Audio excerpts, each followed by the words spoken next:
Hi guys, welcome back to my channel 5 Senses. So today we will be making rasam, which is a South Indian style tomato soup basically. But you can have it just like soup, or you can also mix it with rice and use it as a side dish. So the main ingredients for rasam are tomatoes. I've taken here 4 medium sized tomatoes. We will be needing some curry leaves, 2 to 3 tablespoons of tur dal, jaggery, and some spices for the rasam powder. We will chop the tomatoes. So at this stage it doesn't matter what size you chop it. You can chop it into big pieces because after boiling it we are anyways going to mash it. So put it in a pressure cooker.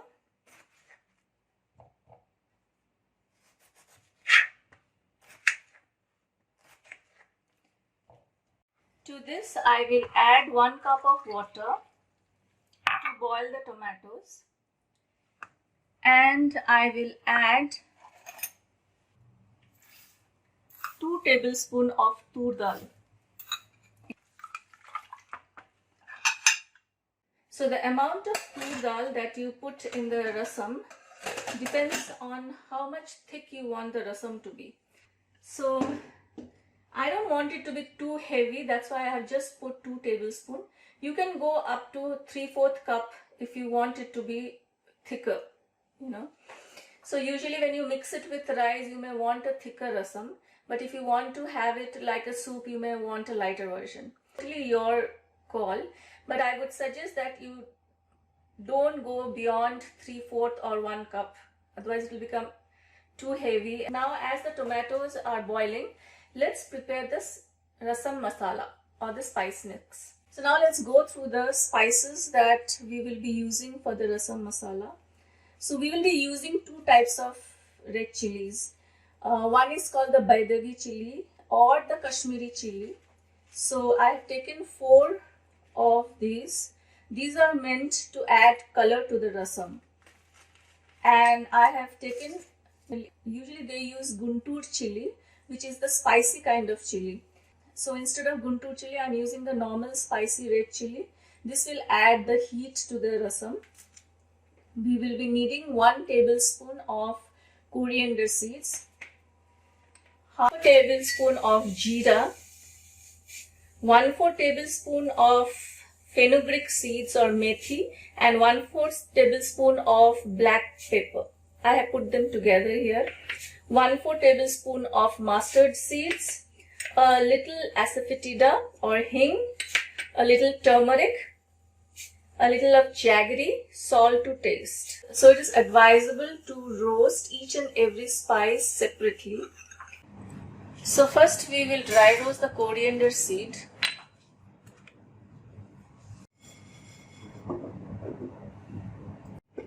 So the coriander seeds have been roasted. Now we'll transfer it to a bowl. In the same pan, we will now dry roast the jeera.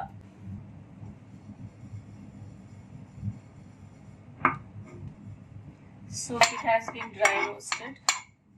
Now let's transfer it to a bowl. I will dry roast the fenugreek and the peppercorns together because they are very little. Transfer to a bowl. Add the mustard. You can also use a little oil to roast the spices, but I felt the color comes out better when you dry roast them. So when the mustard seeds are spluttered, it means they have been roasted. So I'll transfer it again. Now to roast the chilies.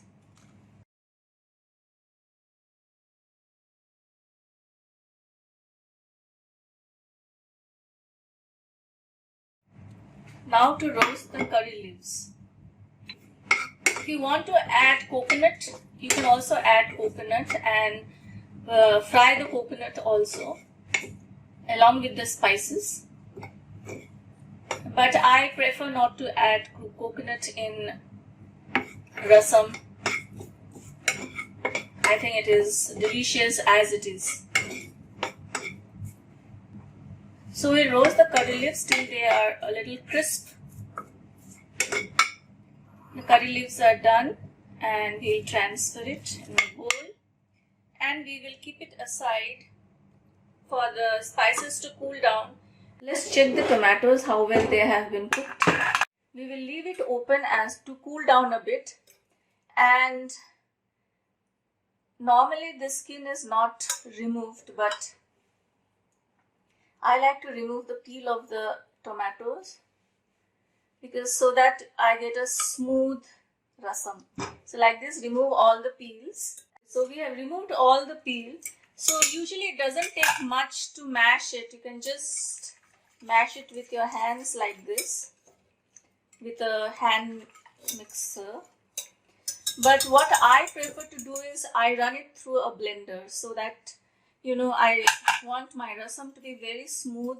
I will leave it open like this for it to cool down a bit. And now let's check with our masala.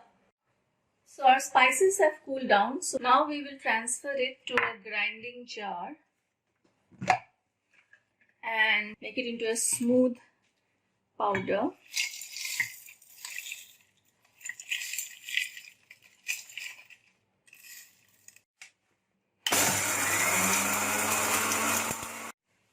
So we have already grinded it, and now let's see how the masala has come up. Look at the beautiful color.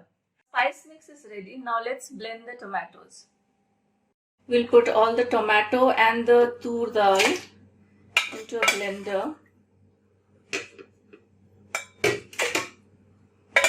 So this recipe for the rasam powder was sent to me by my sister-in-law Anita from Mysore. So thanks a lot to Anita for this wonderful recipe.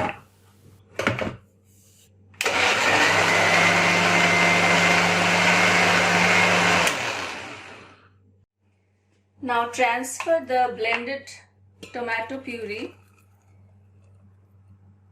into a vessel. Put it back onto the stove to simmer. Now to this we will add a little bit of water.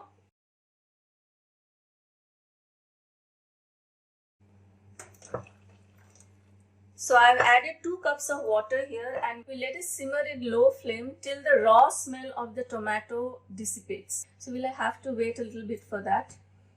So the rasam has been boiling for quite some time, and you see the thick froth on it. I usually discard it. This thick white froth that forms over the tomato. Now to this we will add 1/4 teaspoon of turmeric powder,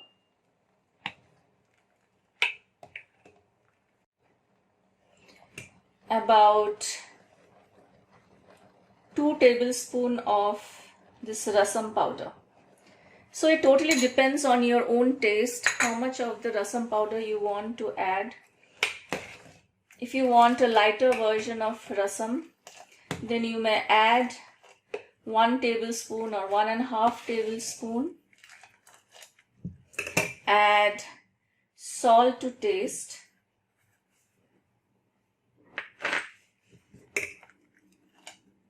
And let it simmer again with the spices this time. So as we boil the rasam, it may get a little thicker because the water is continuously evaporating. So you may want to add a little more water. So I will add here half a glass of water, and we will bring it to a boil. I will add tamarind into it. Here I am using ready-made tamarind pulp. If you are using the whole tamarind, you may soak it into water and use the juice. Now I will add here 2 teaspoons of jaggery. I have added powdered jaggery. You can also add the normal jaggery if you want. Again, jaggery is optional. If you want your rasam to be totally without any sweet, then you can skip the jaggery. But personally, I feel jaggery adds a very unique taste to the rasam. So I always do add a little bit of jaggery to the rasam. So we will bring it to a boil and then our rasam will be done. Rasam is done. Now we will take it off the gas stove. Now one important step is left, and that is to temper it. For tempering, I will add 1 tablespoon of oil, mustard seeds. So when the mustard seeds have spluttered, I will add a little bit of Hing or Asefoetida, 1 red chili,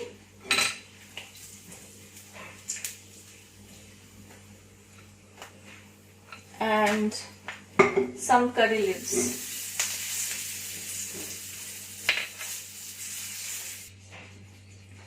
And this is how we temper. So our delicious and flavorful rasam is ready. You can have it during the summers or winter, have it with rice or just as a soup. Any ways you have it, you are going to love it. I hope you enjoyed the recipe and you will definitely like it once you try it at home. And I'll see you again in my next video. Till then, bye.